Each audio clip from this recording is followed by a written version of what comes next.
Assalamualaikum warahmatullahi wabarakatuh. Iramdam Manipur da leibiriba khwaikhibi ki mafamda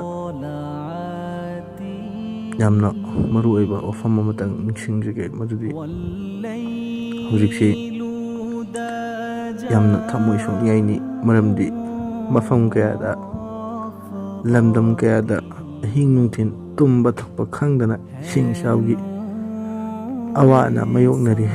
amadi thamoi hena sokniyai piklaba angam maasum bacha kaya amadi sahi yamlaba ahalaman kaya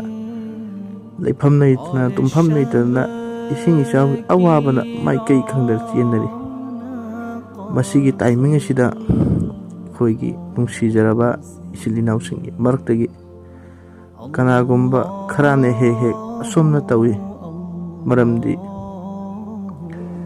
haibadi akhoi lakliba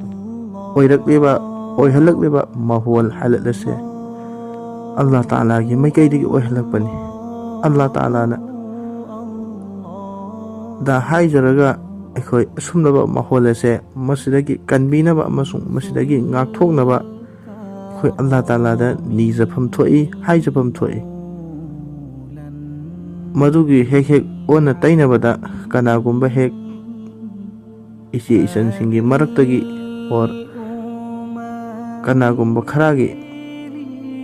makhoina video namlaba matungda masida shariat na yadaba isai nongwai hapkalaga hek thagalakpa upload tawbu oi masi tawbiganu thangai singnamak ekhoi masi kumhai natte nuwai nangai gi natte maramdi kapningai machakni Allah Ta'ala na ekhoi khoida pamdaba thabuk thoram kaya marom naire haibasi ekhoi khanthringai machakni sigi timing asra ekhoi khoina isai nomai tawduna video semduna upload tawduna thagatpa targadi ekhoi khoiji awaba gi mathakta awaba lakngai zariya mo igani aduna tawbiganu asumna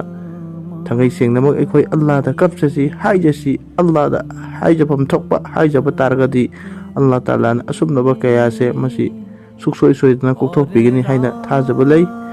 akhoi Allah bu thajasi amsung Allah gi rasulna hairamba qiyamat mayada lakani nisani kaya marom haibado ngasi matang tapna akhoi loin urakli khangnarakli masi fawda akhoi na sum mit tumsallaga mikap thoktuna leiba taragadi akhoi na khoi loin amangbu oigani aduna akhoi na khoi Allah da changjaraga Allah Ta'ala da haijausi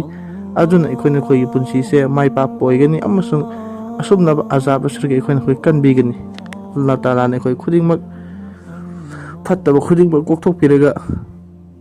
lakliba thakliba halal azab asibju kan kokthok piraga hanagi punsi dai khoi tandu leitana Allah Tabaraka Ta'ala na hingbang ambagi tawfik adu bina biwaisuna amasung hingan bisa